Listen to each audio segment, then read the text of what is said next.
Hello again from the Richland Hills Public Library. I'm Miranda, the youth librarian, and today we're going to be learning something super simple, super easy, doesn't take a lot of bits and pieces, and it's a lot of fun, even though technically it's out of season, because we're going to be making some really cool looking snowflakes. So you can see my example here.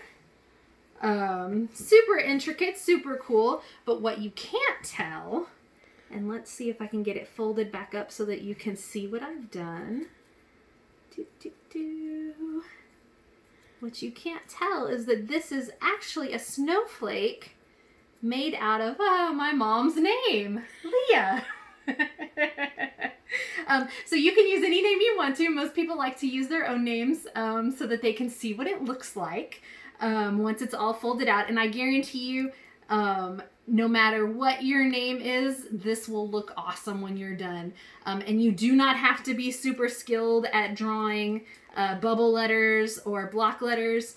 You can actually use a really thick marker to do your lettering and then cut around the marker color. And that can sometimes make it easier if you have trouble with that part. But as you can see, it can be done with a square. If you remember from one of our previous videos, to make a square out of a normal size piece of paper, 8.5 by 11, all you have to do is do that fold over,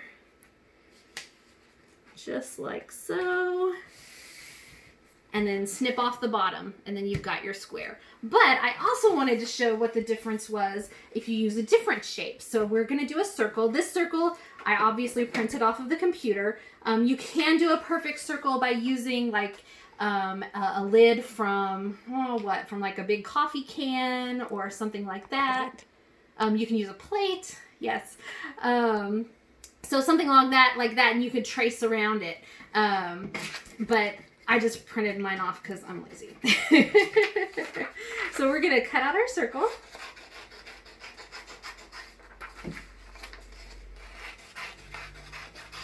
Like so.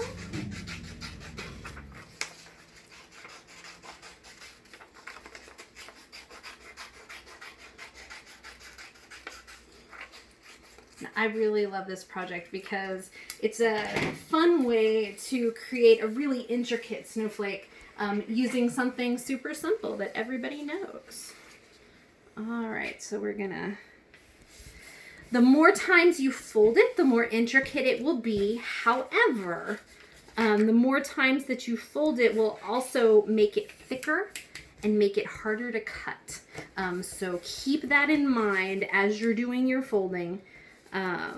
Because that can make a difference. In fact, I'd like to fold it over once more, but I don't think I'm going to because I think it'll make my paper too thick. That is another reason to use thin paper if possible. Computer paper is good. Don't use cardstock if you can help it. This one was actually made using origami paper, so it was super thin, so I was able to fold it a whole bunch of times. And it was easier to cut because of that. All right, so for this one, let's do books. It's really important, if at all possible, for your letters to touch. Oops. Oh, that's why. Is there more? Yeah, okay. It's really important for your letters to touch as much of the sides as possible. Oh, it's just going to keep snapping. And you can go ahead and draw in the little things so that you can see your words, but I do not recommend cutting those out. I tried to do it on this one with the A, and you can see it did not turn out so well. There's very rough, jagged edges. It was really hard to do that part. So even though I'm drawing in the little holes here for the B, I wouldn't recommend cutting those out. And then it is okay for your letters to look weird. Like there's no reason. So obviously my B is super small, but my O is super big. And the next O is going to be even bigger.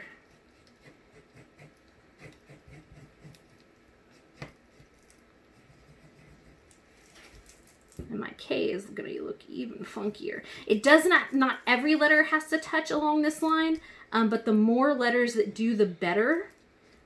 because it'll make your snowflake stick together a little bit better.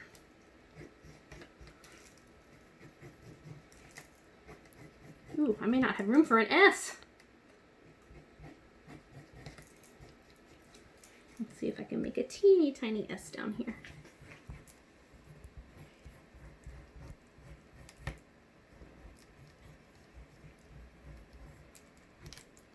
There we go. That's not too bad. Okay. So now it says books. We're just gonna cut it out. And cut as much as you can. Again, it's really just the letters that you've drawn are really just guidelines. So it doesn't have to be perfect, because no matter what you do, you're going to turn out with a pretty cool looking snowflake.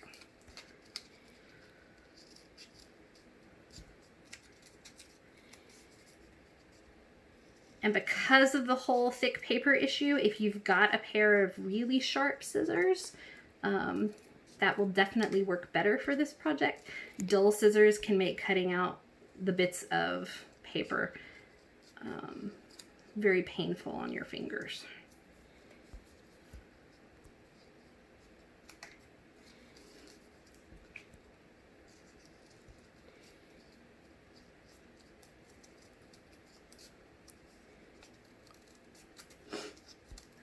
Okay, almost there.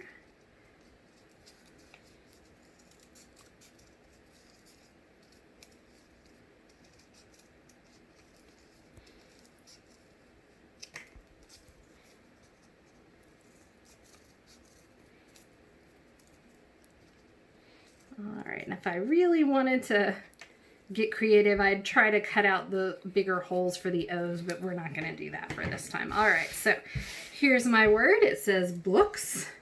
Now let's open it up and see what it looks like as a snowflake.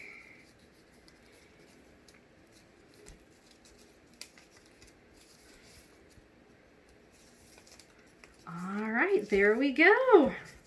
Turn it around on the other side where you can actually see where we've written out the word. There we go. You have a super cool snowflake, super easy. It's different every time. Even when you're doing your name over and over and over again, you can do it differently every time. This time I did block letters. I could try bubble letters next time for a different look. You can do all kinds of cool stuff with this project. So again, super easy, not exactly in season, but hey, when is snow ever in season in Texas? So here we go. You have your very own snowflake project that you can do at home. As always, please, if you make your own snowflakes, take some pics for us and post them. Share them with us on Instagram and on Facebook so that we can see all the lovely things that you're making. Until next time, thank you so much for tuning in. Have a good day.